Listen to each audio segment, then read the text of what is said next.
నమస్తే, నేను Maruthi Ram. One voice న్యూస్కు స్వాగతం.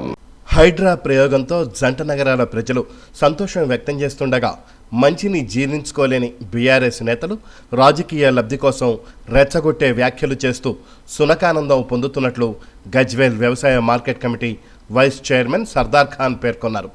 ఆయన మీడియాతో మాట్లాడుతూ చిన్నపాటి వర్షానికి జంట నగరాలు జలమయం అవుతుండగా ఆ పాపం రాష్ట్రాన్ని 10 ఏళ్లు పాలించిన కేసీఆర్కే తగులుతుందని ఆగ్రహం వ్యక్తం చేశారు.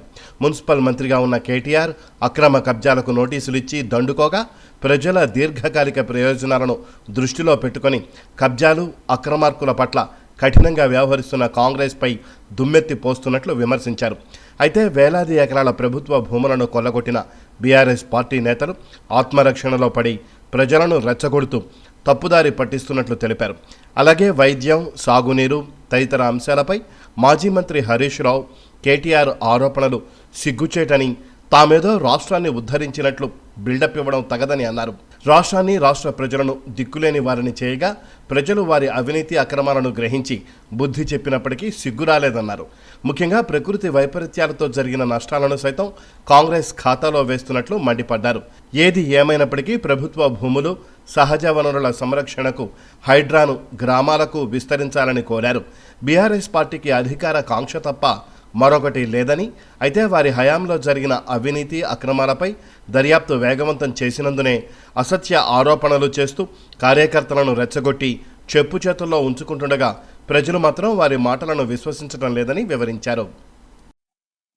ఈరోజు రేవంత్ రెడ్డి గారి ప్రభుత్వం, ముఖ్యమంత్రిగా రేవంత్ రెడ్డి గారు తీసుకున్న మంచి ఒక నిర్ణయం, అక్రమార్కుల గుండెల్లో రైలు పరిగెత్తిస్తున్నాడు హైడ్రాతో. ఈరోజు అక్రమార్కుల నుండి తమ ప్రభుత్వ భూములను, బంపర్ జోన్ భూములను, చెరువులను కాపాడే ప్రయత్నం చేస్తుంటే ఈ విషయంలో హైదరాబాద్ ప్రజలు సంతోషం వ్యక్తం చేస్తున్నారు.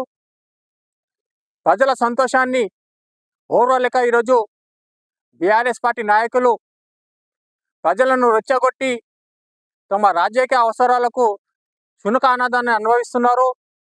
తస్మాత్ జాగ్రత్త, ప్రజలు మిమ్మల్ని గమనిస్తున్నారు. గత 15 సంవత్సరాల నుండి మీరు అక్రమార్కులకు ప్రోత్సహిస్తూ చిన్నపాటి వర్షానికి హైదరాబాద్ జలమయమై వరదలతో ప్రజలు అతలకుతలమవుతుంటే దాన్ని చూసి ఏం చేయలేని మీరు ఈరోజు మా ముఖ్యమంత్రి ధైర్యంగా ఈరోజు అక్రమార్కులపై, చెరువులను ఆక్రమించుకున్న వాళ్ళపై చర్యలు తీసుకుంటుంటే దాన్ని తట్టుకోలేకపోతున్నారు. ప్రజలలో వస్తున్న స్పందనను చూసి ఈరోజు మీరు శునకానందాన్ని అనుభవించే ప్రయత్నం చేస్తున్నారు. దీన్ని తక్షణమే మానుకోవాలి. లేని ఏడాల ప్రజలు మిమ్మల్ని భూస్థాపితం చేస్తారని హెచ్చరిస్తున్నాం. ఈరోజు ప్రతి విషయానికి హరీష్ రావే కానివ్వండి, కేటీఆరే కానివ్వండి, ప్రతి దానికి రాజకీయం చేస్తున్నారు. ఈరోజు సాగునీరు విషయంలో కానివ్వండి, ఈరోజు ప్రభుత్వ ఆసుపత్రుల విషయమే కానివ్వండి, హైడ్రా చేస్తున్నట్టు కార్యక్రమాల్లో ఈరోజు ప్రజల నుండి స్పందన వస్తుంటే దాన్ని ఎవరో లేకపోతున్నారు. ఈ విధంగానే చిల్లర రాజకీయాలు చేసి డ్రామాలు ఆడుతుంటే ప్రజలు మిమ్మల్ని పూర్తిగా ఈ పార్టీని భూస్థాపితం చేస్తారని ఈ సందర్భంగా హెచ్చరిస్తున్నాం. తక్షణమే ప్రజలకు మేలు జరిగే కార్యక్రమాలకు అడ్డం రావద్దని ఈ సందర్భంగా విజ్ఞప్తి చేస్తున్నాం.